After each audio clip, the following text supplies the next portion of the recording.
you want to talk a little bit about your situation, mother of three, and was working Dunkin' Donuts, and then you come down with some illness, and I was born with actually kidney reflux. I didn't get diagnosed until my second child, when my kidney had failed and they pronounced me and her dead.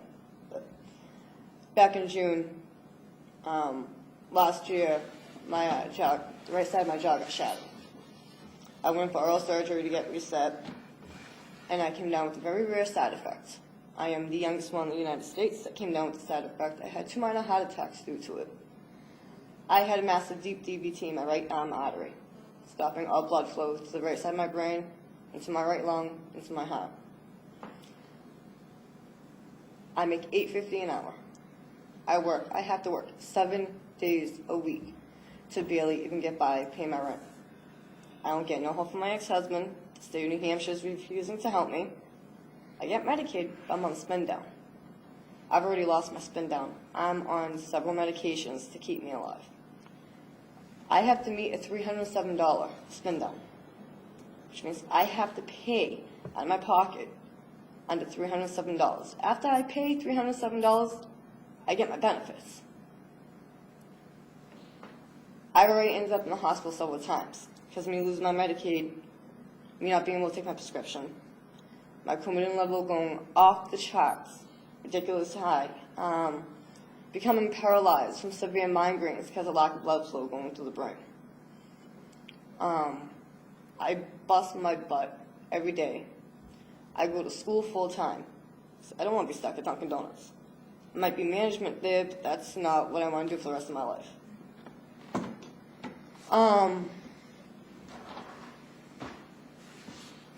It's hard for me to look at my kids being 7, 5, and 4, and knowing that any time at the age of 25 years old, I can leave them, especially if I don't have my Medicaid. My work, I've only been there because I got transferred. So I work in Mass. Massachusetts, it's mandatory for you to have insurance, which was all fine and dandy until I've seen how much my work would be taking. It's been after I've taken $100 out of my paycheck. I come home with a $242 paycheck. My rent's $170 a week. I barely even get enough food stamps to even survive to feed my kids.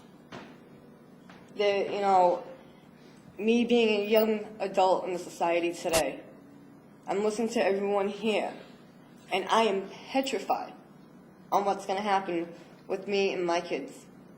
Even when they get older, if there's going to be anything out there for them. And you get these people that don't want to work and don't want to better their life, but yet the state's paying for them. The state's paying for them to live for free. They get free Medicaid. But what about the people that are out there working and busting their butt and they get laughed at when they turn around and say, well, we need help? That's not, I honestly think that spin down program, it's not good. It really, at least will lower it. It has to. I remember me 7 years ago having my first child. I automatically got Medicaid because you have a kid. My father got diagnosed in 2005 with a very rare leukemia, adult myeloid leukemia. He's on disability. He gets $800 a month. They take $130 out for his insurance. Guess what? I had to go pick him up at midnight last night because they evicted him. Because he couldn't afford to live. Food stamps, he goes to get food stamps, he gets $5 a month. Okay? He's not a veteran, so he doesn't get that help from the hospitals. He can't go to the veteran hospitals. I am his next of kin. I am stuck with over $1 million of hospital bills from his chemo treatments if anything happens to him. I get stuck paying that. I'm his power of attorney, so instead of me trying to take care of my health and do what I have to do for my child, I don't get stuck with my sick father, who's only 45. So as far as when it comes down to the Medicaid, when it comes down to the food stamps, when it comes down to welfare, I think you guys need to stop pushing, the government needs to stop pushing these people that are sitting back and collecting their welfare check and doing absolutely nothing, and having the people that are working pay for them to sit around doing nothing. There needs to be like a time limit. You lose your job, you get 60 days, go out. I understand how hard it is. Like I said, I'm working in Mass. I know how hard it is trying to find a job here in Nashua. But there are other surrounding cities. If you don't have a vehicle, then there's always something else. There are buses. I had to do it for a while before I got a vehicle. I had to take a bus from Nashua going down to Boston. I had to do it. I didn't have a choice. But it's not fair that we actually are paying for lazy people.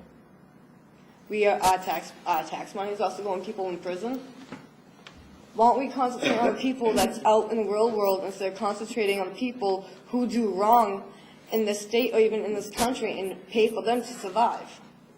That's not fair either, because we're the ones suffering. We didn't do the crime. We shouldn't have to pay for their time, and we are. Crystal, I think it's an amazing, I think you're an amazing woman that's able to raise children, that's able to go to school, that's able to get up every day facing all of the issues you have to face, and I think it says a lot about who you are, and I think that these are the kinds of problems that working people are facing every day in the state of New Hampshire. That I cry every night. Every night. I have to take so many different medications. I'm having such bad reactions to them. It's unbelievable. I have to be careful on what I take for cold medicines. I get severe sinus infection. They have to give me, I'm allergic to penicillin, highly allergic. That's the only way to clear my sinus infection because I'm on the Coumadin. I have to take medication that I'm allergic to. So it can be, I'm missing work due to the fact I'm in the hospital a lot. It's going to come down to the fact that my job, I've already lost a job because of the heart attack. And I do have a lawsuit going against it because I had a doctor's note. So it stings knowing that New Hampshire is also a fire at will law. You don't even have to like someone and they can lose their job. They walk in, guess what, I don't like your attitude, you're fired. There needs to be something, we need a little bit more rights going on in everything when it comes to employment, Social Security, when it comes down to everything. And like I said, I'm a young person in this society, and it's scary. It really is. So there's a lot going on. There's a lot on my plate, and I said, I'm not asking for help. I don't want help. I don't want people feeling bad. That's not what I'm here for. I'm here trying to help everybody else that's similar to my shoes. And if it takes someone that's young and can give another point of view on where I see life is going in this country or even in the state, I'm willing to do it. Thanks, Crystal. I think it's an amazing story. It's really incredible. Look, you're incredibly brave. That your courage is just incredible. And our job is to make sure that folks like you, who aren't asking for a handout, just sometimes a bit of a hand up in a fair way for what you're putting in. You're going to school, you're working, you're raising your kids, you're taking care of your father, and it shouldn't be so hard for you.